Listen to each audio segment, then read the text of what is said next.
میں آپ کے سامنے پھر ایک انشاءاللہ قرآن کی چھوٹی سی صورت رکھنے کی کوشش کروں گا جو یقیناً الفاظ کے اعتبار سے آیتوں کے اعتبار سے بہت چھوٹی ہے، لیکن معنی کے اعتبار سے مفہوم کے اعتبار سے اس کی سمجھ اور اس کی گہرائی بہت زیادہ ہے۔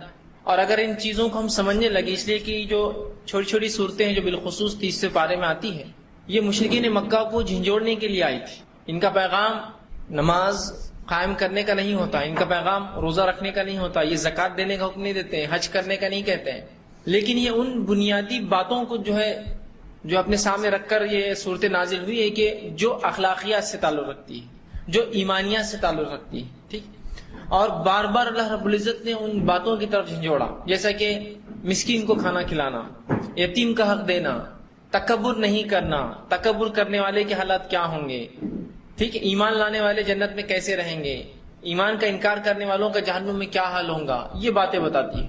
تو یہ صورتیں چھوٹی ہوتی ہیں اور بنیادی کچھ باتیں لی ہوئی ہوتی ہیں اور بہت مختصر بھی ہوتی ہے، ٹھیک۔ آئیے اسی ایک سلسلے اور کڑی میں آج سورہ تکاثر جو قرآن کی 102 نمبر کی صورت ہے، جس میں 8 آیت ہیں مکمل، میں آپ کے سامنے اس تعلق سے کچھ باتیں رکھنے کی کوشش کروں گا۔ اس صورت کے اندر اللہ رب العزت نے مال کے تعلق سے اور کثرت اموال یا کثرت دنیا کے لیے، جو دنیا کی زیادتی کے لیے انسان کوشش کرتا ہے، اس کی طرف بہت اچھے انداز سے اشارہ کیا ہے۔ اللہ رب العزت اس صورت میں فرماتا ہے، بسم اللہ الرحمن الرحیم، الہاکم التکاثر۔ اللہ فرماتا اور کہتا ہے زیادتی کی چاہت نے تمہیں غافل کر دیا۔ آگے فرمایا حتی زرتم المقابر، اس حد تک غافل رکھا زیادتی کی چاہت نے کہ تم اپنی خبروں میں پہنچ گئے، موت آ گئی تم کو۔ کلا سوف تعلمون، آگے اللہ فرماتا ہے ہرگز نہیں، تم عنقریب معلوم کر لو گے۔ آگے فرمایا ثم کلا سوف تعلمون، کہ اللہ فرماتا ہے ہرگز نہیں، پھر تمہیں جلد ہی اس چیز کا علم ہو جائے گا۔ کلا لو تعلمون علم الیقین، اور ہرگز نہیں تم یقینی طور سے اس چیز کو جان لو گے۔ لترون الجحیم، تو تم بے شک تم جہنم دیکھ لو گے۔ ثم لترونها عین الیقین، اور تم اسے اپنی یقینی آنکھوں سے دیکھ لو گے۔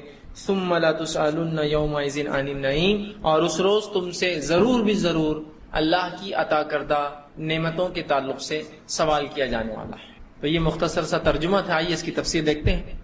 تفسیر اپنے اندر بڑی گہرائی رکھتی ہے۔ الہاکم التکاثر، تکاثر یہ کثرت سے لفظ آتا ہے، اسی لفظ کوثر آتا ہے، زیادتی، کثرت۔ الہاکم التکاثر، زیادتی کی چاہت نے تمہیں غافل کر دیا۔ کیا زیادتی؟ مال کی زیادتی، اولاد کی زیادتی، لڑکے مجھے زیادہ ہو، لڑکیاں زیادہ ہو، اولاد زیادہ ہو، یا اسی طرح خاندان کی زیادتی، یہ ہمارا خاندان بہت بڑا ہو، طاقت کی زیادتی، مرد زیادہ ہو ہمارے خاندان کے اندر، کھیتی باڑی کی زیادتی کہ میرے پاس خوب کھیتی باڑی، خوب زمینات ہے۔ تو اس میں ہر قسم کی زیادتی، ایسی کثرت کہ جس کثرت کو حاصل کرنے کے لیے انسان دین سے غافل ہو جاتا ہے، فرائض سے غافل ہو جاتا ہے، احکامات سے غافل ہو جاتا ہے، حلال حرام سے غافل ہو جاتا ہے۔ یہ وہ کثرت ہے۔ اگر اللہ نے کسی کو اولاد کی کثرت دی ہے، جس کی کثرت کے باوجود وہ اللہ کی اطاعت فرمانبرداری کرتا ہے، تو یہ کثرت تو خیر ہے۔ کسی کو اللہ نے خوب مال دیا ہے اور وہ اللہ کو یاد کرتا ہے اور نمازوں کا پابند ہے اور زکوٰۃ دیتا ہے اور تمام فرائض پہ عمل کرتا ہے، تو یہ تو خیر ہے۔ لیکن یہ وہ زیادتی ہے جس کو کمانے کے لیے میں دین کو داؤ پہ لگاتا ہوں۔ الہاکم التکاثر، کہ زیادتی کی چاہت نے تمہیں غافل کر دیا۔ اب یہاں ہر قسم کی زیادتیاں آپ یاد رکھ لیجیے، دو بھی ایسی زیادتی جو دنیا کے لیے انسان کرتا ہے، جس کی کثرت کے لیے انسان آخرت کو بھلا بیٹھتا ہے، دین کو بھلا بیٹھتا ہے، فرائض کو بھلا بیٹھتا ہے۔ جس طرح سے ہم لوگ تجارت کرتے ہیں، بزنس کرتے ہیں، اچھی بات ہے، سنت بھی ہے، کرنا بھی چاہیے، بڑے فائدے ایسے۔ لیکن اگر ایسی تجارت کرتے ہیں جس میں ہم نمازیں نہیں پڑھتے، یا ٹائم کہاں ملتا ہے، اتنی بزنس ہے، اتنا کسٹمر ہے، اتنے لوگ آ رہے، کیسے نماز پڑھوں گا میں؟ تو یہ ہے وہ کثرت کی چاہت جس نے غافل کیا۔ کھیتی باڑی اللہ نے دے رکھی ہے، اس میں اتنے مشغول ہو گیا انسان، اتنا مشغول ہو گیا کہ کوئی نماز نہیں، کوئی روزہ نہیں، کچھ نہیں، بس وہ کرنا اس لیے کہ مال اچھا آئے گا تو خوب کماؤں گا۔ یہ برباد کرنے والی زیادتی ہے۔ خوب اولاد مجھے چاہیے انسان کو، خوب لڑکوں کی خواہش کرتا ہے اور اس کے لیے بہرحال سب کچھ کر رہا ہے، خوب طاقت کی خواہش کر رہا ہے، اس کے لیے سب کچھ کر رہا ہے، دنیا کی ہر چیز کی کثرت اسے چاہیے، گاڑیاں چاہیے، مال چاہیے، بنگلے چاہیے، دولت چاہیے، اولاد چاہیے، اور اس کی کثرت کے لیے وہ آخرت کو بھلا بیٹھا ہے، آخرت کو یاد نہیں رکھتا۔ مرد اور عورتیں دونوں شامل ہیں۔ کسی خاتون کو زیورات چاہیے، اس کو کثرت چاہت ہے اس کو کہ مجھے فلاں چاہیے، اس کے لیے وہ اپنے شوہر کو مناتی ہے کہ حرام کماؤ، اس لیے کہ وہ چاہیے ہمیں۔ جس نے حرام حلال کی تمیز سے غافل کر دیا، یہ کثرت ہلاکت کا باعث ہے۔ تو کہا الہاکم التکاثر، کہ کثرت کی چاہت نے تمہیں غافل کر دیا۔ اور اللہ رب العزت نے ایک زبردست ایسا خاکہ کھینچا، اس کو تھوڑا سمجھیے، حتی زرتم المقابر، ایسی حقیقت بیان کی 2 آیتوں میں کہ ایسا تم غافل ہوئے کثرت کی چاہت میں، حتی زرتم المقابر، کہ تم اب خبر میں پہنچنے والے، لوگ لے جا رہے تم کو. مطلب کثرت میں ایسا انسان مشغول ہوا، ایسا مشغول ہوا کہ بس کاندھوں پر جب لوگوں کا آیا تب اس کے ہوش آیا کہ میں کہاں تھا. فرشتے دکھ گئے، منظر دکھ رہے غائب کے، تب اس کو ہوش آ رہا ہے کیا کیا میں نے پوری دنیا برباد کر دیا میں نے اپنی دنیا. تب ہوش آ رہا ہے. تو ایسی حقیقت اللہ نے کیجیے جس کی کوئی انتہا نہیں یاد رکھی. ایسے ہی ہوتا ہے، گناہگار اپنی غفلت میں پھنس کر گناہ میں مر جاتا ہے. کثرت کی چاہت ایسا غافل کرتی ہے انسان کو کہ اللہ نے ایسا حتی زرتم المقابر کہ اب تم خبر میں پہنچ گئے. مطلب اتنا لگے کثرت میں، ایسی کثرت چاہیے کہ ایسے غافل ہوئے دین سے اور ایسے لگے دنیا میں کہ کثرت مل جائے کہ بس موت نے ہی آنکھیں کھولی اور ہوش آیا کیا کر بیٹھا ہوں. یہ حقیقت کو سمجھیے. یہ تھوڑا سا مشکل جاتا ہے لیکن اس کو میں دنیا کی مثالوں سے اس کو سمجھانے کی کوشش کرتا ہوں. ایسا کیسا ہو سکتا ہے انسان اتنا غافل ہو کے مر جائے، ہے نا؟ ہم کو کہیں نہ کہیں تو آخرت یاد آئیں گی. اور کیا اتنی جلدی موت آ جائیں گے؟ ابھی تو 60-70 سال کی زندگی جینا ہے. کبھی جوانی میں کر لیتا ہوں تھوڑے گناہ، تھوڑی معصیتیں، تھوڑے احکامات توڑ دوں گا، آخر وقت میں خوب عبادتیں کر لوں گا، اللہ کو راضی کر لوں گا اور پھر چلے جاؤں گا. ایسا سوچتا ہے نا انسان. اب دیکھیے زندگی کیسے گزرتی ہے. ہم سب تمام لوگ جو بیٹھے ہیں یہاں، جو سن رہے ہیں، اپنے زندگی کا پہلا وہ لمحہ یاد کیجیے جو آپ کے ذہن میں آج ہو. سب سے فرسٹ ڈے میرے کو یاد ہے، میرے بچپن کا 2.5 سال کا میں تب تھا، تو ایک واقعہ مجھے یاد آ رہا کہ فلاں ہے. کسی کو یاد آ رہا ہوں گا، مجھے تو اتنا چھوٹا یاد نہیں ہے، لیکن میں جب 3 سال کا تھا تو ایک میرے کو واقعہ یاد آ رہا، میں ایسا ہوا تھا، فلاں ہوا تھا، یہاں گیا تھا، ہوا تھا. ہوتا نا، یاد آتا ہے انسان. سب سے پہلا واقعات کی جو ذہن میں آ رہا ہے، اور اس واقعے سے زندگی کے اس عمر کو کمپیئر کیجئے، کتنے دن گزرے. اب بولیں گے یار ایسا لگ رہا اب بھی بس کل ہی واقعہ ہوا تھا، ہے نا؟ ہوتا ہے ارے شاید پرسوں کی بات تھی یار، یہ ایسا ہوا تھا. سوچیے تھوڑا سا اس لمحے کو سوچیے اور آج کی زندگی کو سوچیے. 20 سال 22 سال 25 سال 30 سال 35 سال 40 سال 50 سال 60 سال کی زندگیاں جن کی ہے، وہ پہلا لمحہ یاد کیجیے اور اس لمحے سے لے کر زندگی کا آج کا جو آپ کی زندگی ہے اس کو کمپیئر کر لیجیے. کتنا وقت گزرا. آپ بولیں گے ایسا لگ رہا ہے چند لمحے ہی گزرے، ہے نا؟ بالکل بالکل آپ اس کو سوچ سکتے ہیں. کسی نے ایڈمیشن لیا کہ میں 3 سال کا گریجویشن کرتا ہوں، وہ سوچتا 3 سال کا گریجویشن. وہ 3 سال کو ایک طرف رکھیے اور جب پاس آؤٹ ہوتے آپ اس کو یاد کیجیے، آپ کو لگتا ہے 3 پنے سرے سے اوراق پلٹے، 1 2 ختم ہو گیا زندگی، ٹائم ختم ہو گیا. ارے ہو گیا 4 سال کا انجینئرنگ کر رہا ہوں، ارے اتنا لمبا، ارے ختم ہو گیا. 5.5 سال کا MBBS کر رہا ہوں، ارے ختم ہو گیا، ہے نا؟ کچھ لوگ پوسٹ گریجویٹ کرتے ہیں، جو پوسٹ گریجویشن جنرلی 1 سال یا 2 سال کے ہوتے ہیں، کچھ لیکن پوسٹ گریجویشن 3 سال کے. آدمی 3 سال کون کھپا رہا؟ وہ 3 سال کا پہلا دن یاد کیجیے اور تیسرے سال کا رزلٹ یاد کیجیے. آپ بولے اتنا ہی لمحہ بس ایسا یوں ہوا اور یوں ختم ہوا. تو زندگی کا پہلا لمحہ یاد کیجیے اور آج کی عمر آپ کی یاد کیجیے اور سوچیے آپ کو کیا لگ رہا ہے کتنی آپ نے زندگی جی. آپ کو لگے گا بس ایسی ہوا. اور اس لمحے کو یاد رکھیے جب آپ یہ سن رہے ہیں، اور موت کے وقت کبھی یہ لمحہ یاد آئے تب یاد کرنا. آپ بولیں گے ارے پھر اتنا ہی وقت بس ایسے ہی لگا کہ کچھ دن گزرے اور بس میں ایسا تھا، بچہ تھا، جوان ہوا، اسکول میں تھا، کالج گیا، کمایا، شادی ہوئی اور بس بچے بڑے ہو گئے، میں مر رہا ہوں. اس کو کچھ بھی اس کے علاوہ یاد نہیں آنے والا. وہ 60 سال 70 سال سب ایسی ہوا میں مر جانے والے. تو یہ حقیقت ہے زندگی. یہ گزرتے گزرتے گزرتی اس کا ایک دم جو ہے اس کی دور کٹ جاتی ہے، اس کا طاقت ٹوٹ جاتا ہے اچانک چلتے چلتے. اور انسان جب ٹوٹتا، جب ہوش آتا کیا ہوا. ورنہ جب تک ہاتھ میں انسان کو بڑا ہوتا ہے. کچھ لوگ ہوتے ہیں جو مختلف کام کرتے ہیں. مثال ایک چھوٹی سی مثال ڈور پکڑنے کی. آپ پتنگ کبھی اڑائے ہوں گے. پتنگ جب اڑاتے ہو بڑی بھاری ہوتی ہے، وہ جو ہوا چلتی ہے بہت بھاری دکھتی ہے. آپ کو لگتا ہے یہ ڈور کبھی ٹوٹنے والی نہیں، لیکن ایک چھوٹے سے جھٹکے سے ٹوٹ کر جاتی ہو کہ ایک دم آدمی کا دل کیسا بڑھ جاتا ہے اچانک، جو ٹوٹ کے کٹ کے چلے گئی یا ٹوٹ کے نکل گئی. بس ویسی ہی زندگی ایسے ہی چلتے رہیں گے اور اچانک جھٹکا دیں گے، ختم معاملہ. پچھتانے والا پچھتاتے رہیں گا، ادھر لے لینا تھا، ادھر کرنا تھا، چھپا لینا تھا، اس کو آنے دینا تھا، یہ کرنا تھا. سب خیالات ایسے ہی رہ جائیں گے، وہ چیز ہاتھ سے نکل کر چلے جائیں گے. بس یہ ہونے والا. اتنا ہی آسان ہے زندگی کا ختم ہونا. تو الہاکم التکاثر، کثرت کی چاہت نے تمہیں غافل کر دیا. حتی زرتم المقابر، اس حد تک غافل کیا کہ تم اپنے مقبرے کو پہنچ گئے، خبر میں پہنچ گئے، لوگ اٹھا کے لے جا رہے تھے. مطلب جب انسان شریعت اور دین کو بالائے طاق رکھ دیتا ہے، ایزی لو کیا کرنا ہے، ہوا تو ٹھیک، نہیں ہوا تو چلتا ہے، دیکھیں گے آخری عمر میں عمل کریں گے، بہت زندگی باقی ہے. ہوتا ہے نا، خواتین بھی اس چیز کو بڑا بڑھ چڑھ کر بولتی ہے، بہت زیادہ بولتی ہے، بلکہ مردوں سے زیادہ یہ الفاظ استعمال کرتا ہے. ایک نوجوان ہے گھر کا، اس نے داڑھی رکھ لیا. ارے ابھی تو جوان ہے تم، ابھی شادی وادی ہونے کی بات رکھنا، ارے ابھی تو نوکری بھی نہیں لگی تم کو، ابھی فلاں کی بات کرنا. کوئی دوسری خاتون آ گئی جس کی آستین بڑی لمبی ہے، اسکارف بڑی بھی ہے، اس کا جسم کچھ دکھتا نہیں ہے، صرف ہتھیلیاں، یہ کیا بڈھے چالے لگا کے رکھے، جوان ہے ابھی تو تم. ہوتا ہے نا ایسا بولتے. تو اصل حقیقت کو نہیں سمجھ رہے ہو. کیا جوانی میں موت نہیں آتی؟ بڑھاپے میں موت آتی؟ کیا اللہ رب العزت نے ایکسکیوز دی جوانی کے اندر؟ میں بول سکتا ہوں اللہ نہیں ہو سکا، جوانی تھا، ٹھیک ہے جوانی تو میں نے معاف کی تھی تم لوگ، چل جاؤ جلدی. بلکہ حدیث میں تو یہ بات ہے کہ اللہ رب العزت 2 سوالات 5 سوالات ایسے ہیں جس کا جواب جب تک انسان نہیں دے گا اللہ کے سامنے سے اس کے قدم نہیں ہٹیں گے، بلکہ جم جائیں گے، پتھر کی طرح وہ ہو جائیں گے نیچے فرش سے اپنے. اس میں سے 2 سوال بڑے عجیب ہیں. ایک بڑا عجیب ہے، 2 نہیں. ایک ہے عمر کہاں لگائی؟ یہ بات تو سمجھ میں آ رہی عمر کہاں لگائی، لیکن ایک سوال بڑا عجیب ہے، جوانی کہاں لگائی؟ حالانکہ عمر میں جوانی شامل ہے. میری جوانی میری عمر کا حصہ ہے، الگ تھوڑی ہوتا جوانی کی جی یا پھر بڑھاپا جینا، نہیں، ایک ہی ہے. لیکن جوانی کی اہمیت اتنی زیادہ ہے کہ اسپیشل کوشچن پوچھا جا رہا ہے اس کے لیے، جوانی کہاں لگائی؟ تو شریعت کو مطلوب تو جوانی ہے، بڑھاپا نہیں ہے. لیکن یقیناً میں یہ نہیں کہنا چاہ رہا ہوں کہ بوڑھوں کی کوئی ویلیو نہیں ہے اسلام میں. میں یہ کہنا چاہ رہا ہوں کہ جو پرائم ہے، جو اصل ہے، شریعت جو چاہتی ہے وہ جوانی ہے. اور نبی اکرم صلی اللہ علیہ وسلم فرماتے ہیں اگر کوئی شخص 60 سال جی لے تو اللہ پر اب کوئی حجت نہیں ہے، اس شخص کی کوئی حجت نہیں، کچھ نہیں بول سکتا، اس لیے کہ اللہ نے اس کو پوری زندگی دے دی. اللہ کے رسول کیا فرما رہا ہے کہ کوئی شخص اگر 60 سال جی لے تو اللہ کی حجت نہیں ہے اس پر، اب وہ کچھ اللہ کو بول نہیں سکتا اللہ ایسا نہیں ہوا ویسا نہیں ہوا، ختم، دے دیا اس کو سب کچھ اللہ نے. تو شریعت چاہتی ہے جوانی، ینگ ایج چاہتی ہے. یہی جوانی کے تعلق سے ہم لوگ بولتے ہیں ابھی کیا ہے، ابھی تو بعد میں کرنا. شریعت تو چاہتی تو یہی ہے، وہ کہاں چاہتی ہے شریعت؟ یقیناً بوڑھوں کے اپنا مقام ہے، اپنی عزت کا اپنا مرتبہ ہے. اللہ رب العزت کو شرم آتی ہے کہ کوئی بوڑھا انسان اس سے دعا کرے اور اس کو رد کرے، اس کا اپنا مقام ہے. لیکن مطلوب کیا ہے؟ جوانی. اور ظاہر سے جو جوانی میں جو عبادت گزار رہا تھا، بڑھاپا تو عبادت میں ہوگا ہی اس کا.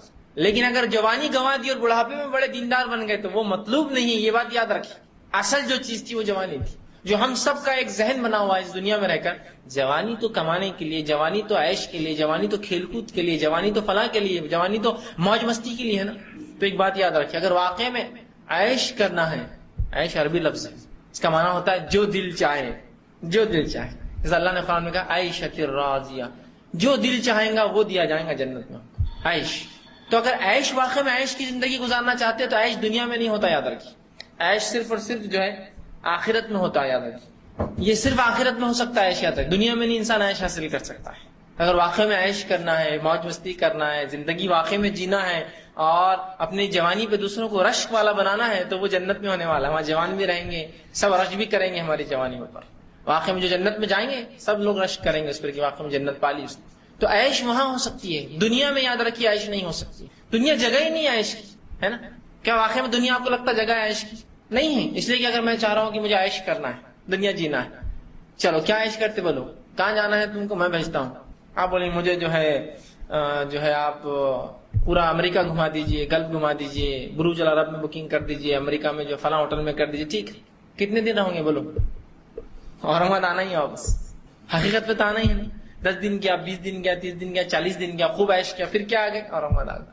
تو جب رب کے پاس واپس جانا ہی ہے تو اس کو خوش کر کے جاؤ نا. تھوڑے دن ناراض کر کے کیا لگتا ہے اس کو راضی کر سکوں گی بعد میں، یا راضی ہوں گا ہم سے؟ تو اصل عیش تو جنت میں ہے جہاں میں صرف سوچ رہا ہوں اور چیز حاضر ہو جا رہی. اس حد تک کہ جنت کے اندر میوے جو ہوں گے، نعمتیں جو ہوں گی پھلوں کی شکل میں جھاڑوں پر، انسان صرف سوچے گا تو اس کی ٹہنی نیچے آ جائیں گے. جتنا کھانا ہے کھا لے، چھوڑ دے، پھر جا کے لگ جائیں گے واپس. جو ریئل سینس میں حقیقت میں عیش صرف جنت میں ہو سکتی ہے، دنیا میں نہیں ہوتی ہے. دنیا کی چیز بھی اتنے لائق نہیں ہوتی کہ اس سے عیش کیا جائے. عیش آپ سمجھ رہے پھل خریدا خوب کھاؤں گا، عیش ہے نعمتیں 3-4 دن نہیں کھائے تو سڑ جاتی ہیں. کہے کہ عیش تو وہ ہوں گی کہ نعمتیں ایسی ہو جس کو زوالی نہ آئے، کبھی خرابی نہ ہو. تو اصل عیش وہاں ہے. تو جوانی اصل ہے، یاد رکھ کہ جوانی مطلوب ہے. تو اللہ نے فرمایا الہاکم التکاثر کہ کثرت کی چاہت نے تم کو غافل کر دیا، حتی زرتم المقابر، اس حد تک کہ تم جو ہے خبروں میں جا پہنچے. آگے اللہ فرماتا ہے اور یاد رکھیے یہاں ہر قسم کی مال کی یاد رکھیے. اور یہ غفلت ایسی ہی ہے، انسان موت کے قریب چل جاتا ہے. چاہے مثال کے طور پر لیجیے مال، انسان مال کے لیے سب کچھ کرتا ہے، رشتے توڑتا ہے، ناطے توڑتا ہے، دوست احباب چھوڑ دیتا ہے، محلہ چھوڑ دیتا ہے، ماں باپ چھوڑ دیتا ہے، سب کچھ چھوڑ دیتا ہے. وقت آئے تو بھی بچوں کو انسان چھوڑ دیتا ہے پیسوں کے لیے. اصل مال ہے اس کی چاہت، اس کی کثرت، یہ بڑھتا جائے بڑھتا جائے بڑھتا جائے بڑھتا جائے. اور اسی چاہت میں رہتا ہے کہ یہ 1000 کے 2000 ہو جائے، 2000 کے 3000 ہو جائے، 3000 کے 4 ہو جائے، لاکھ کے 2 لاکھ ہو جائے، کروڑ کے 2 کروڑ ہو جائے، 10 کروڑ کے 20 کروڑ ہو جائے. اور اسی زندگی میں وہ رہتا ہے، اپنے رب کو بھلا دیتا ہے، اس میں غافل ہو جاتا ہے، حرام حلال کی تمیز بھلا دیتا ہے. اور اچانک پھر اس کو موت آ جاتی ہے اور لوگ اس کو جب قبرستان لے جاتے ہوتے تب اس کو ہوش آتا ہے کہاں تھا میں، کیا کر رہا تھا میں. ایسا ہوتا ہے نا، لوگ جوان ہوتے ہیں، جوانی میں انسان کو موت کم یاد آتی ہے، لیکن جوان لوگ بھی مر جاتے ہیں اچانک، جوانی میں بھی انسان کو موت آ جاتی ہے، فوراً انسان جو مر جاتا ہے۔ تو یاد رکھیے، اس چیز کو سمجھیے کہ کثرت کمانا، زیادتی ہونا چیزوں میں خراب نہیں ہے، شریعت اس کو برا نہیں سمجھتی ہے، لیکن وہ کثرت چاہت جو انسان کو غفلت میں ڈال دیتے، جو انسان کو غافل کر دیتے دین اور شریعت سے اور فرائض سے، احکامات سے، واجبات سے، تو بہرحال یہ جو غفلت، یہ زیادتی غلط ہے۔ تو کہا الہاکم التکاثر، زیادتی کی چاہت نے تمہیں غافل کر دیا، حتی زرتم المقابر، اس حد تک غافل کیا کہ تم اپنی خبروں میں قبرستان پہنچ گئے۔ لوگ لے کر انسان کو جا رہے ہیں، جب جاتے ہیں تو برا انسان پھر لوگوں سے کہتا ہے، مردہ کہتا ہے ہم سن نہیں سکتے، جو برا ہوتا ہے کہتا ہے کہاں لے جا رہے ہو، اس لیے کہ جو فرشتے اس کی روح قبض کرنے آئے تھے اتنے ہولناک ہوتے ہیں کہ اس کو معلوم اب اندر کیا حال ہونے والا ہے، تو چلاتا ہے زور زور سے کہ کہاں لے جا رہے، اٹھا کر مجھے واپس چھوڑ دو، جاؤں گا، اس لیے کہ بہت برا حالت ہوں گی خبر میں، بہت بری حالت ہوں گی آخرت میں۔ جبکہ نیک انسان ہوتا ہے، جب اس کو لوگ لے کر چلتے ہیں تو وہ کہتا ہے جلدی چلو، اتنی دیر کیوں کر رہے ہو، اس لیے کہ جو چیز اس کی روح نکالتے وقت اسے خوشخبریاں دی گئی ہیں اس سے خوش رہتا ہے، مگر جلدی لے کر چلو، دیر مت کرو مجھے دفنانے کے اندر۔ اور برا انسان چلاتا ہے کہ کہاں لے جا رہے، اٹھا کر مجھے چھوڑ دو، یہیں مجھے مت دفناؤ۔ تو بس اللہ نے وہی کہا کہ کثرت مال، اولاد، دنیا کی کثرت نے ایسا غافل کیا کہ بس اب تم خبر پہنچ رہے ہو، لوگ کندھے پہ اٹھا کر لے جا رہے ہیں۔ کلا سوف تعلمون، اب آئیے اس حقیقت کی طرف جس کو ہم بلا بیٹھے تھے، جس کے بارے میں کبھی کبھار تو ہم کو یقین بھی نہیں تھا ایسا ہوگا کیا واقعی میں جنت میں جائیں گے نیک لوگ؟ پتہ نہیں یار، اب ہے تو بس ٹھیک ہے مان لو۔ کیا واقعی میں جہنم ہے کوئی چیز؟ نہیں، تو ڈرانے کے لیے کچھ تو بھی ہے، سب بچوں کو ڈراتے یہ مت کرو نہیں تو بڈھا آئیں گا، فلاں مت کرو تو لکڑی سے ماریں گے، ڈراتے ہیں کہ حقیقت نہیں ہے۔ اللہ رحمان و رحیم ہے، یہ کوئی مسئلہ نہیں، آرام سے ہم رہیں گے۔ جہنم پہ پیش کیے سوائے کوئی چارہ نہیں ہے ہمارا، یاد رکھیے، یہ بات کو یاد رکھ لیجیے۔ یہ سورت اسی کی طرف متوجہ کر رہی ہے۔ اللہ کلا سوف، ہرگز نہیں، تم عنقریب معلوم کر لو گے۔ انکار کر رہے تھے تم آخرت کا، انکار کر رہے تھے تم جہنم کا، انکار کر رہے تھے تم جنت کا۔ اب آپ کہیں گے میں نے کبھی، مسلمان کبھی انکار کرتا ہے کہ جنت جہنم کا؟ نہیں، انکار ہر بار یہ نہیں ہوتا کہ میں کہوں میں نہیں ایمان لاتا ہوں جنت پہ اور جہنم پہ، نہیں، یہ تو کفر ہے۔ انکار تو یہ بھی ہے، کئی قسمیں ہوتی ہے۔ ایک تو یہ کہ آپ نے مجھے 1000 روپیہ دیا اور آپ کو میں نے کہا 1 مہینے بعد لے لیجیے، آپ آئے، میں نے کہا نہیں دینا، کیا کرتے کر لو، جاؤ، انکار ہے۔ دوسرا انکار کیسا ہوتا مانو، آپ میرے پاس فیصلے میرے 1000 روپے، بھاگ کر کہاں جا رہا ہوں، دے دوں گا نا، لے لینا، کل آ جاؤ۔ پھر آپ کل آ رہے، فیصلے بہت لیٹ ہو رہا، کل دے دیجیے۔ کہاں مر کے جا رہے یار، اپن یہیں رہنے والا، گھر یہیں پرماننٹ، اپن ریسیڈنٹ یہاں کے، 30 سال سے دادا باپ دادا یہیں رہ رہے، کہاں جائیں گے یار، دینا تو ہے، لے جانا کل آ کر۔ پھر آپ کا فیصلے وہ میرے 1000 روپے، کیا تم تو یار پیچھے ہی پڑ گئے، ارے دوں گا نا، کہاں بھاگ کے جا رہا ہوں، جاؤ بعد میں، ایک ہفتے بعد۔ پھر آپ ہفتے بھر بعد آئے، فیصلے وہ 1000، کیا یار تم پیچھے ہی پڑ جاتے، بس یہ 1000 کیا دے دی تم نے، احسان کر دیا، اس کے لاکھ روپے ادھارے انہیں آج تک نہیں آئے، تم کو شرم نہیں آتی 1000 کے لیے بار بار آ رہے، جاؤ بعد میں پہنچا دوں گا۔ پھر آپ آئے 1 مہینہ 1000 روپے، ارے یار دے دیں گے نا، کہاں جا رہے یار، میں نہیں دیا تو گاڑی لے کے چل جانا بعد میں، جاؤ۔ اس کے تھوڑے دن بعد آپ بولتے جان دو فیصلے سے نہیں لیں گے پیسے، چھوڑ دو، صدقہ کیا سمجھ لو، چھوڑو، کرتے نا ویسا، یہ بھی انکار ہے، یہ بھی انکار ہے۔ تو سرے سے یہ نہیں بول رہا ہے مجھے کہ میں ایمان نہیں لاتا ہوں جہنم اور جنت پر، یا مجھے یقین نہیں۔ انکار یہ بھی ہے کہ میں کبھی ان اعمال کی طرف لپکتا نہیں ہوں جو جنت میں لے جاتے ہیں، انکار یہ بھی ہے کہ میں کبھی ان اعمال کو کرنے سے ڈرتا نہیں ہوں جو جہنم میں لے جاتے ہیں، یہ بھی انکار ہے۔ اڑ کر بار میں تکبر کر رہا ہوں، ارے تکبر جہنم میں جاتا ہے، کیا ہوتا دیکھا جائے گا، یہ بھی انکار ہے۔ میں منہ سے نہیں بول رہا ہوں میں انکار کرتا ہوں جہنم کا، لیکن میرا اعمال چھلکتا ہے، میں انکار کرتا ہوں آخرت کا، لوگوں کو دھوکہ دے رہا ہوں کھل کر، ارے بھائی دھوکہ دے رہے ہو، شرم کرو، دیکھا جائے گا یار، چلیں گے۔ یہ بھی انکار ہے کہ تم ان اعمال سے نہیں ڈرتے ہو جن کے کرنے سے جہنم جاتے ہو، ان اعمال کے کرنے کی طرف رغبت نہیں پاتے ہو جو اعمال جنت کی خوشخبریاں سناتے ہیں، یہ بھی انکار ہے آخرت کا۔ تو کہا ہرگز نہیں، تم کیا سمجھ رہے ہو، اس آخرت کو انکار کر کے بچ جاؤں گے؟ یقیناً تمہیں ضرور معلوم ہو جائے گا، تمہیں معلوم ہونے والی وہ چیزیں جن کو تم بآسانی انکار کر رہے تھے، دیکھا جائے گا، چلیں گا، ہوں گا، سمجھیں گے، کریں گا، چلتا ہے۔ جن چیزوں کو بہت معمولی ہم سمجھ رہے تھے اس دنیا میں کرنا، جن گناہوں کو اور جن نیکیوں کو چھوڑنا معمولی سمجھ رہے تھے، وہ دونوں چیزیں اب کوفت دیں گی، اس لیے کہ فرشتے آتے ہی پورے معاملات کھل جائیں گے۔ اس لیے کہ جب ایک انسان نیک ہوتا ہے، اس کی موت کا وقت قریب ہوتا ہے، تو اسے خوشنما چہرے والے فرشتے آتے ہیں، خوبصورت، جن کو دیکھ کر اس کو فرحت ملتی ہے، راحت ملتی ہے، وہ انجوائے کرتا ہے، خوش ہوتا ہے، اور آ کر سب سے پہلے اس کو بشارت دیتے ہیں، ڈرنا نہیں، خوف نہیں، تمہارے لیے جنت کا مقام، بس وہ مقام دیکھ کے بولتا اب نکال لو میری روح کو باہر، اب ضرورت نہیں اندر رہنے کی جسم سے۔ جیسا کہ انسان آپریشن کے لیے کبھی جو لوگ گئے ہوں گے، یا جو آپریشن تھیٹر میں کبھی کسی پیشنٹ کے ساتھ رہے ہوں گے، تو ڈاکٹر جب آپریٹ کرتا ہے تو اس سے پہلے پیشنٹ کو سمجھاتا ہے، کچھ نہیں ہوتا، یہ چھری تیز رہتی ہے لیکن کچھ نہیں ہوتا، انجیکشن دیں گے صرف اتنا حصہ سنوں گا، ایکسپلینیشن دیتا ہے، وہ سن کر انسان خوش ہو جاتا ہے، ورنہ کیا ہوتا ہے آپریشن کے دوران اعضاء نکل رہی ہو دیکھ کر پورا مر جائیں گا، اس لیے کہ پورا بے ہوش نہیں کرتے آج کل، ایک پارٹ صرف سن کرتے، نیچے کا آپریشن خالی نیچے کرتے، آدمی ہوش میں دیکھتے رہتا ہے کیا چل رہا پورا ہوتا ہے نا. لیکن تسلی ضروری ہے، ورنہ وہ تو ہارٹ اٹیک سے مر جائیں گے. کیا ہو رہا میرے ساتھ؟ تسلی دی جائے، ایسا کچھ بھی نہیں ہے، آرام سے لے لیے، کچھ نہیں ہوتا، اتنی تکلیف ہوں گی، فلاں ہوں گی، انجیکشن ایسا دیں گے، 10 منٹ ایسا رہے گا، 5 منٹ میں یہ کروں گا، ایسا آپریٹ کروں گا، یہ طریقہ ہے، یاد رکھیں. اسی طرح جب روح نکالنے والے فرشتے آتے ہیں تو نیکوکار کو خوشخبریاں سنانا شروع کر دیتے ہیں، بہت اچھا ہونے والا تمہارے ساتھ، تمہارے لیے تو وہ مقام تیار ہے، نکل جاؤ جلدی جسم سے. تو روح خوش ہو کے نکلتی ہے. لیکن جیسے انسان بدکار ہوتا ہے، دنیا میں پھنسا ہوا تھا، شکنجوں میں جکڑا ہوا تھا، گناہ اور معصیت میں تھا، شریعت کو ترک کیا، فرائض چھوڑتا تھا، حرام حلال کی کوئی تمیز نہیں تھی، اس کو آتے ہی وہی شروع کر دیتے، تیرا ٹھکانہ جہنم کی وہ آگ ہے، تو فلاں جائے گا. تو یہ گھبراتا ہے، اس کی روح اندر کی طرف بھاگتی ہے، نکلنا نہیں چاہتی. تو اللہ فرما رہا ہے ہرگز نہیں، تم ان قریب معلوم کر لو گے، شیورلی تم کو معلوم ہونے والی یہ چیز، یقینی طور سے یہ چیز تمہارے سامنے آنے والی. وہ کیا؟ جس چیز کو ہم بلا بیٹھے تھے، آخرت. جس چیز کا ہمارے دل میں کوئی ڈر نہیں تھا، آخرت. جو جنت اور جہنم کے تعلق سے ہماری کوئی سوچ و سمجھ بھی نہیں تھی، بس دیکھا جائے گا یہ جنت کیا ہے، جہنم کیا ہے. تو اللہ ہرگز نہیں، تم معلوم کر لو، تمہیں یقیناً معلوم ہو جائے گا. لیکن جس دنیا میں ہم جیتے ہیں نا، یہاں لگتا نہیں کہ ہم کبھی مریں گے. حالات تو ایسے ہی ہوتے ہیں ہمارے. کسی کو لگ رہا ہے مریں گے نہیں. کوئی بھی ایسا کام دن میں ایسا ہوتا ہے جس کو کرتے وقت ہم کو یہ یاد آتا ہو کہ یار مرنے کے بعد کیا ہوں گا، اس پہ اثر. کوئی بھی کام نہیں ایسے کرو جی کچھ نہیں ہوتا، ابھی تو تمہاری عمر ہے، جوان ہے، فلاں ہے، ایسا ہے ویسا ہے، دنیا میں سب کر رہے، چلتا حرام ہوتا تو سب کیوں کرتے تھے، اکثریت کری تو کرتے رہنا، وہ جائیں گے تو اپن بھی جہنم میں جائیں گے نا، پہلے تو وہ جائیں گے نا اپنے سے. یہ سوچ کر ہم تمام اعمال کر رہے ہیں. انہوں کرتے تو اپن بھی کرو. بھائی سود حرام ہے نہیں، انہوں لیتے تو اپن بھی لو. بھائی زنا حرام، انہوں کرتے تو اپن بھی کرو. بس شراب حرام ہے، فیشن ہے، میں چلتا کرنا پڑتا ہے، یہ سب مارکیٹ میں رہنا تو یہ سب چلانا پڑتا. یہ سب چیزوں کو ہم اس طرح سے لیتے ہیں. اللہ ہرگز نہیں، تم یقیناً جان لو گے. پھر فرمایا ثم کلا سوف تعلمون، ہرگز نہیں پھر تمہیں جلد علم ہو جائے گا. دیکھیے بار بار ایک ہی الفاظ دہرائے جاتے ہیں، ہرگز نہیں تم یقیناً قریب جان لو گے. دوسرے اس میں کہا ثم کلا سوف تعلمون، ہرگز نہیں پھر تمہیں جلد اس چیز کا علم ہو جائے. کس چیز کا؟ وہی آخرت کا. اس کا انکار کر رہے تھے، بہت جلدی آنے والی ہے، بہت جلدی. اور یاد رکھیے ایک انسان جو مر جاتا ہے اس کی آخرت وہیں سے شروع ہوتی ہے. جو قیامت جس پر آئیں گی موت اس شخص کے لیے قیامت ہے جو قیامت سے پہلے مر رہا ہے. تو میری موت میرے لیے قیامت اور میری آخرت ہے. ٹھیک، وہ ایک الگ بات ہے، جن لوگوں پہ قیامت آئیں گی وہ الگ مسئلہ ہے. لیکن میری موت، میری قیامت اور میری آخرت شروع ہو گئی ہے نا. تو یہاں ہم آخرت کا انکار کر رہے تھے اور سوچ رہے تھے کتنا لمبا وقفہ ہے ابھی دنیا میں جینے کا، کیا ابھی سے سوچنے گئے تمام چیزیں. اور ہمیں شعور بھی نہیں تھا، نہ بچپن میں ہم کو شعور دیا گیا. شریعت یہ چاہتی ہے کہ انسان بالغ ہونے سے پہلے اس کو شریعت کا شعور دیا جائے، حرام حلال کی تمیز سکھائی جائے.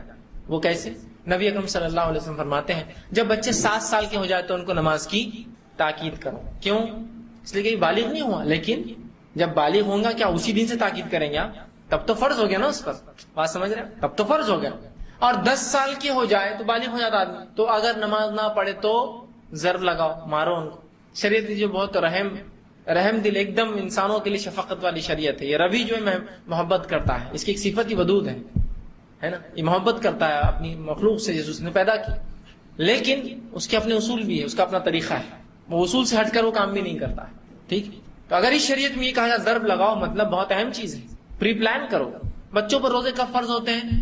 جب نماز فرض ہوتی ہے. تو روزوں کی تیاری کب کرائیں گے؟ 10 سال جب بالغ ہو اس دن نہیں، ان کے بالغ ہونے سے پہلے ان کو روزے رکھوائیں گے تاکہ وہ 5 10 15 20 روزے رکھتے رہے، اور جب بالغ ہو جائے پورے روزے رکھیں گے. ایسا کیسے ہوگا کہ بچہ 10 سال تک آپ روزے نہ رکھا اور ایک دن 10واں سال آ جائے اور آپ کا پورے روزے رکھنا ہو؟ بولیں گے تو مر جاؤں گا، میرے کو عادت ہی نہیں. سمجھے آپ؟ تیاری کیجیے، پری پلاننگ. 3 سال پہلے سے نماز کی تاکید کیجیے. 7 سال میں 10 سال میں فرض ہوگی تو مارو. سمجھ رہے آپ؟ تو شریعت یہ چاہتی ہے پہلے سے پلاننگ ہو، ہر چیز کی پہلے سے تیاری ہو. اور آخرت کی تیاری کے لیے دنیا میں ہم آئے ہیں. یہ دنیا آخرت کی کھیتی ہے، یہاں جو لگائیں گے اس کا بدلہ آخرت میں ملے گا. آخرت کی ایک اچھی مثال دیتا ہوں. ایک جزیرہ ہوتا ہے، جزیرہ. اس جزیرے کا اصول یہ ہوتا ہے کہ اس جزیرے پہ ایک بادشاہ چنا جاتا ہے جو نوجوان ہوتا ہے، ایک دم ینگ، اور اس کو 1 سال کے لیے بادشاہ بنایا جاتا ہے. اور جو وہ کہتا ہے اس کی اطاعت کی جاتی ہے، جو کھائے جو پیے جو چاہے کرے. 1 سال کے بعد وہ بادشاہ اپنی صدارت سے معزول ہو جاتا ہے، اپنی بادشاہت ختم کر دی جاتی ہے اور اس کو ایک دوسرے جزیرے بھیج دیا جاتا ہے. ٹھیک ہے، اب وہ کیا حال ہوگا؟ وہ جزیرے پہ کوئی بغیر آباد جزیرہ ہے جس پہ جانور چھوڑ دیا جاتا ہے، وہ اس کا حال. پھر ایک نیا بادشاہ چن لیا جاتا ہے سال بھر کے لیے. وہ اس جو ہے علاقے کا رواج تھا. کئی نوجوان آئے، بادشاہ بنے، خوشی سے آتے سب کہ ہم بنیں گے ہم بنیں گے. بادشاہ بنائے جاتے، جزیرے پہ ڈال دیے جاتے. ایک بڑا ہوشیار اور ذہین نوجوان تھا. ایک بار اس سے کہا گیا کہ آپ بادشاہ بن جاؤ، اس نے کہا ٹھیک ہے مجھے بادشاہ بنا دو. جب وہ بادشاہ بن گیا، بادشاہ بنتے ہی اس نے پہلا کام کیا مانا؟ کہا کہ مجھے اس جزیرے پہ لے کے چلو جس جزیرے کے اوپر تم سب کو چھوڑتے لے جا کے 1 سال بعد، کیونکہ وہ میرا انجام ہے.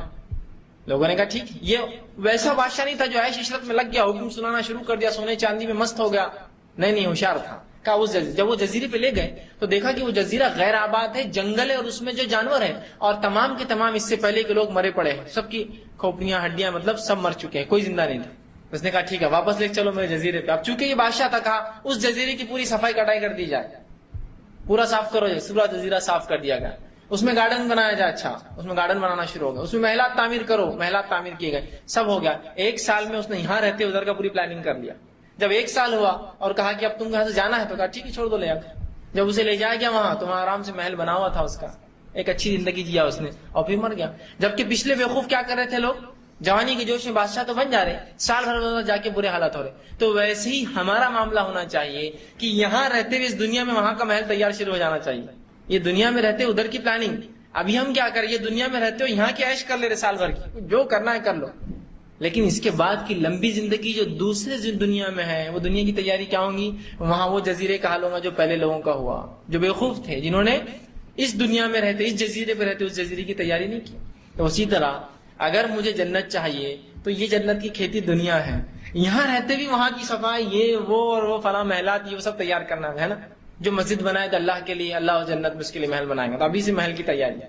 جو فلاں کام کرے اس کے لیے فلاں ہوتا ہے، ابھی سے اس کی تیاری. جو فلاں ذکر کرے اس کے لیے کیا ہوتا ہے. ابراہیم علیہ السلام نے اللہ کے رسول سے کیا وصیت کی جب آپ معراج گئے تو کہا اے اللہ کے رسول صلی اللہ علیہ وسلم اپنی امت سے وصیت کرنا. یہ ابراہیم علیہ السلام کی نصیحت کی اللہ کے رسول کو جو آپ نے وہاں کی آسمان میں کہا کہ ابراہیم علیہ السلام کی طرف سے اپنی امت کو وصیت کرنا کہ جنت چٹیل میدان ہے، خالی رہتی جنت، اس میں کچھ ہے ہی نہیں لگا ہوا. کہ اللہ کا ذکر کرنے سے اس میں کیا ہوتا ہے؟ ایک پودا آ جاتا ہے، ایک جھاڑ لگ جاتا ہے. اللہ کا ذکر کرنے سے گارڈن تیار ہو رہا ادھر، فلاں کام کرنے سے محلات تیار ہو رہے ادھر، یہ کرنے سے فلاں چیز تیار ہو رہی. جو برائی سے بچے اس کے لیے فلاں ہے، جو غصہ ہوتے ہوئے جو غصے کو پی جائے اس کے لیے فلاں ہے، جنت ہے. جو صبر کرے کسی مصیبت کے اوپر اس کے بدلہ سوائے جنت کچھ نہیں. کوئی اپنا حق ہوتے ہوئے بھی حق لینے سے اس کو پتا فتنہ ہوگا، حق چھوڑ دے تو کہا جنت کے بیچ میں جو ہے اس کو ایک محل ملے گا. تو تیاری یہیں کرنا ہے، یہیں سے پریپریشن کرنا ہے وہاں کی. اور جب یہاں سے دنیا ختم ہو، آنکھیں بند ہو، اور جب وہاں آنکھیں کھلتی، یہاں بند ہوتی ہے وہاں شٹر کھل جاتا ہے. معاملہ ایسی ہے، زندگی ختم نہیں ہوتی ہے. ہم سمجھتے ہیں ختم نہیں، زندگی کنٹینیو رہتی ہے. یہاں سے جائیں گے مریں گے، مرتے اٹھ گئے وہاں. برزخ کی زندگی ختم ہوئی تو آخرت میں اٹھ گئے، آخرت ختم ہوئی جنت جہنم میں چلے گئے. ختم نہیں ہو رہا، سلسلہ چالو ہے. تو یہاں آنکھ بند ہو تو جہاں آنکھ کھلے وہاں پہلے سے محل تیار تھا.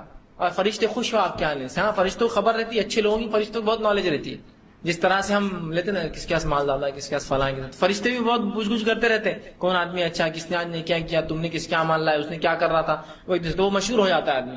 تو ایک انسان دنیا میں مشہور اور محبوب ہونے سے پہلے آسمانوں میں ہو جاتا ہو، اس کے بعد دنیا میں محبت آتی ہے، معلوم تو وہاں مشہور رہتا ہو. تو جیسے ہی وہ مرتا ہے تو اچھے فرشتے آتے ہیں، اچھے لوگ آئیے ویلکم، تو وہ خوش ہو کے نکلتا ہے. برا رہتا ڈر کے کھینچتا ہے. جب اچھا آدمی اوپر جاتا ہے تو پہلے آسمان کے فرشتے کہتے ہیں ویلکم اے اچھی روح، خیر آئے، مقدم ہے تمہارا، آؤ. دروازے کھول دیے جاتے ہیں. جب برا انسان لے جایا جاتا ہے تو آسمان کے پہلے آسمان سے بولتے ہیں یہ مغضوب روح ہے، غلیظ روح ہے کوئی، کیونکہ اس کو جو کفن پہنا جاتا ہے اتنا بدبودار سڑا ہوا ہوتا ہے کہ آسمانوں میں اس کی بدبو آتی ہے. کہتے ہیں اس کا انٹری نہیں ہے، پہلے آسمان پہ انٹری نہیں.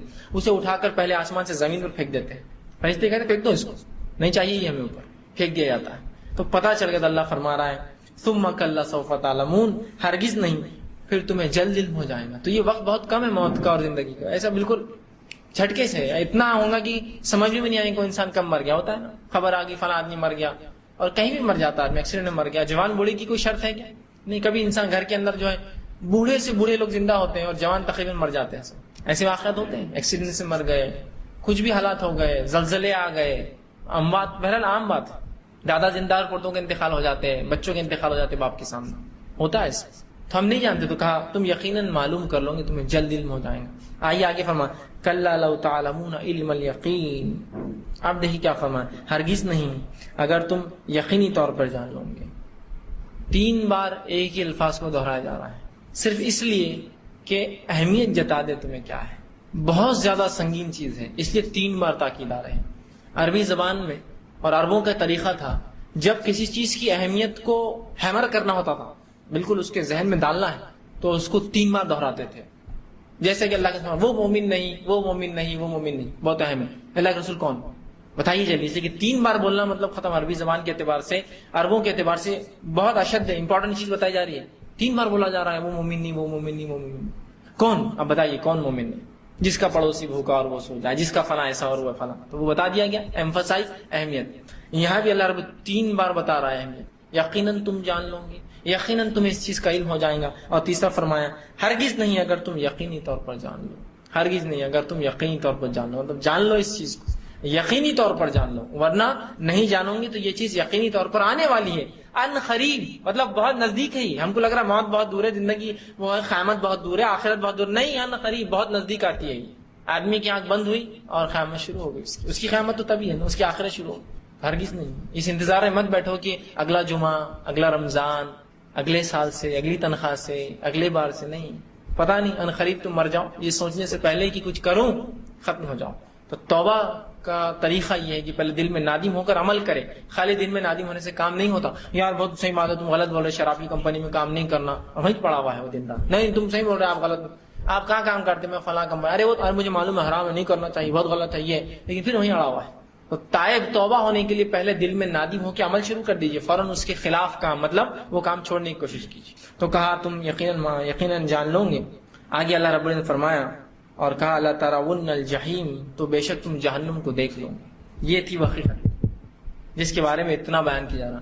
جہنم ایک ایسی زبردست حقیقت ہے کہ قرآن پاک کے اندر، قرآن مجید کے اندر جنت سے زیادہ تذکرہ جہنم کا آیا ہے، صرف اس کی اہمیت بتانے کے لیے۔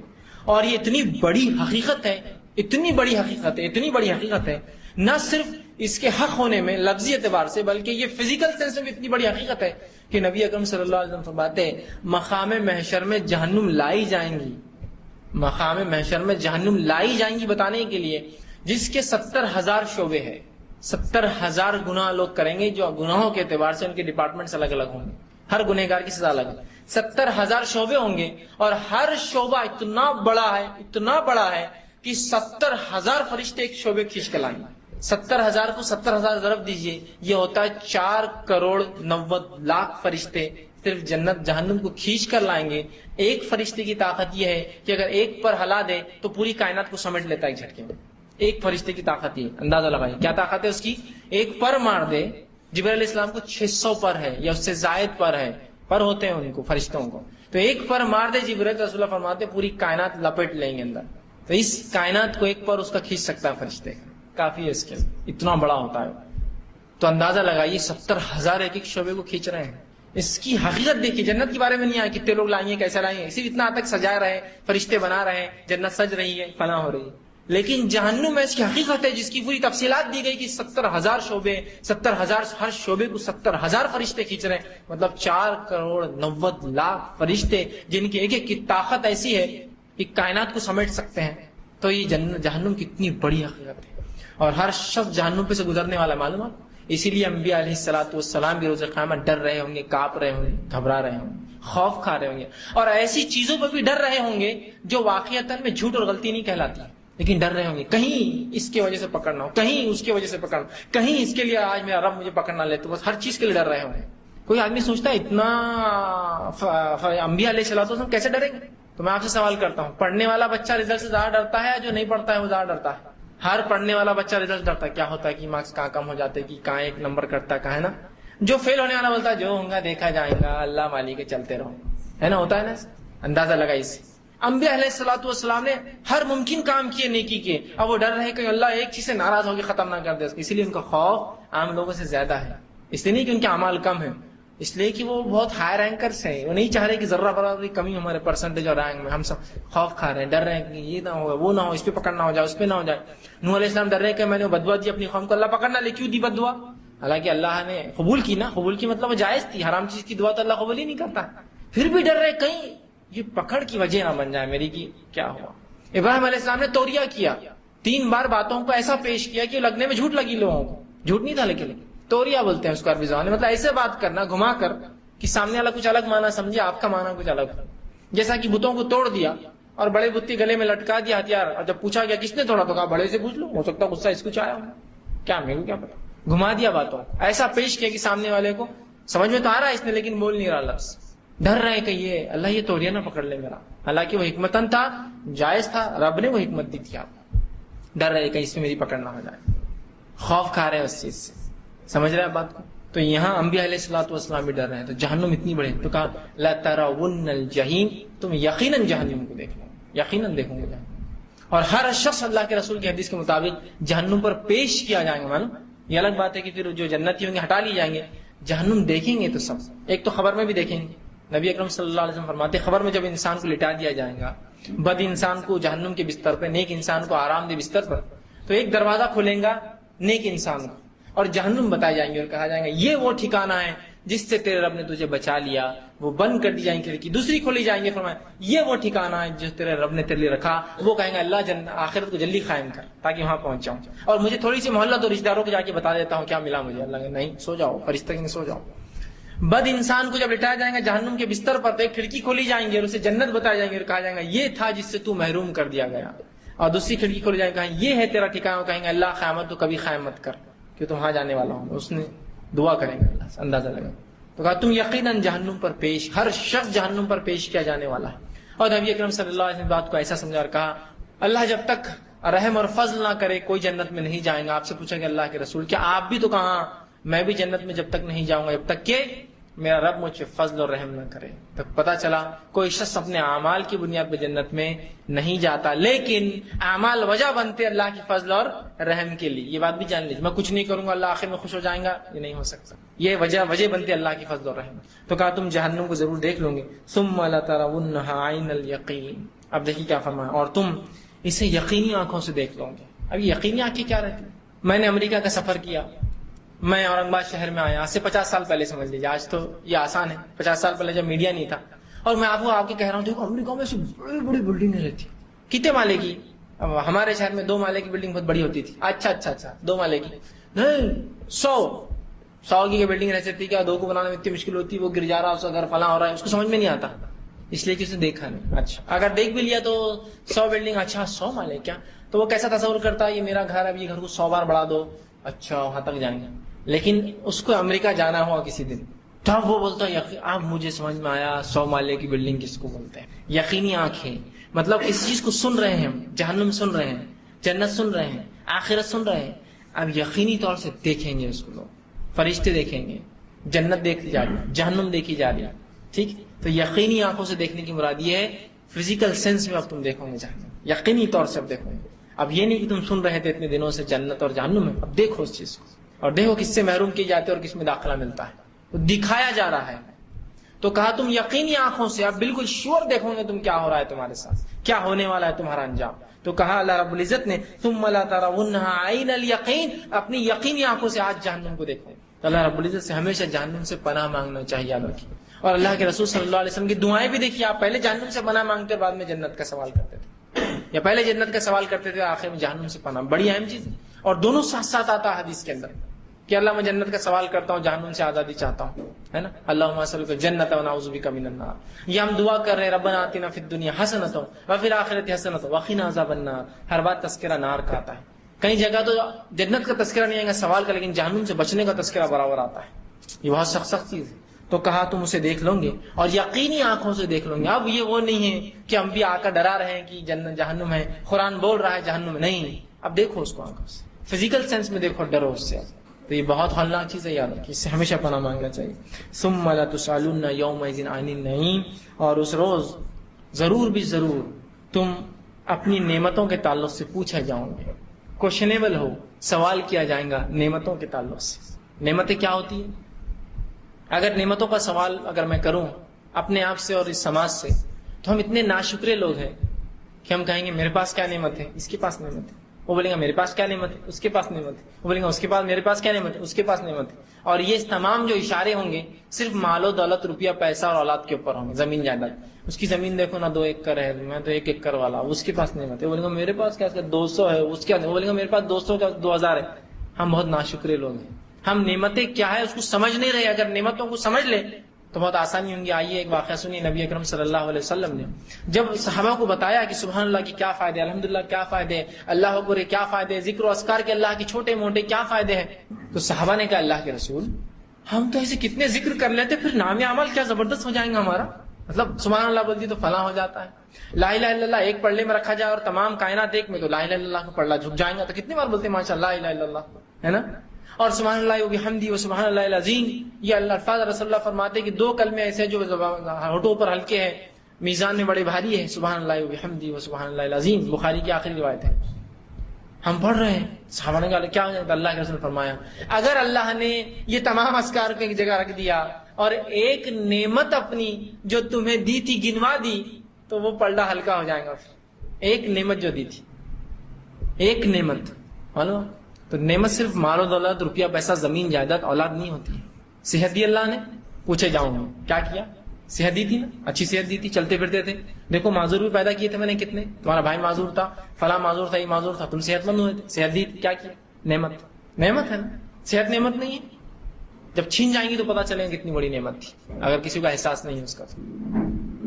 ہر کسی کو تم ضرور بھی ضرور نعمتوں کے تعلق سے پوچھے جاؤں گے. آئیے نبی اکرم صلی اللہ علیہ وسلم کا واقعہ سنیے. آپ ایک مرتبہ بہت تیز دھوپ, گرمیوں کے دن تھے, تیز دھوپ تھی, اور عموماً عرب علاقوں کا ٹیمپریچر بہت زیادہ ہوتا ہے, تقریباً 55 سے لے کر 60 کے بیچ میں ڈگری ہوتا ہے, ڈگری سینٹی گریڈ ہمارے اعتبار سے ہندوستان میں جو چلتا ہے. ٹھیک, 55 سے لے کر 60 بولے تو بہت زیادہ ہوتا ہے. یہاں 40-45 میں حالت کیا ہوتی ہے وہ آج محسوس اس لیے نہیں ہوتا ہے, کیا گاڑیاں ہیں اور ایسی گاڑیاں, ایسی گھر, سب ایسی ہے تو محسوس نہیں ہوتا. لیکن اگر آپ ریگستان نکل جاؤ اور اس پر ہیومیڈیٹی نہیں ہوتی, وہاں کی دھوپ چٹکتی ہے, ہیومیڈیٹی نہیں ہوتی, اس میں پانی کے بخارات نہیں ہوتے ہیں, اس لیے وہ چٹک مارتی ہے, ایسی لگتی ہے کہ بالکل کالا کر دے جسم کو. اگر 2 گھنٹے آپ باہر گھومے تو چٹک مارتی ہے. اس دھوپ کے اندر اکثر لوگ جو ہے اپنے گھروں کے اندر, مکانوں میں اور جو جھاڑوں کے نیچے آرام کرتے تھے. نبی اکرم صلی اللہ علیہ وسلم ایک بھری دوپہر دھوپ کے اندر باہر نکلے.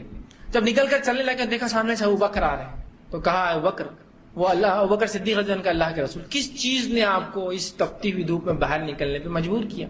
تو کہا تمہیں کس چیز نے مجبور کیا کہ اس تپتی ہوئی دھوپ میں تم سڑک پر آؤ؟ تو کہا اللہ کے رسول سچ کہتا ہوں صرف بھوک کی شدت نے مجھے باہر نکال دیا. کھانے کو گھر میں کچھ نہیں تھا, بھوکا تھا تو باہر نکلا کچھ مل جائے.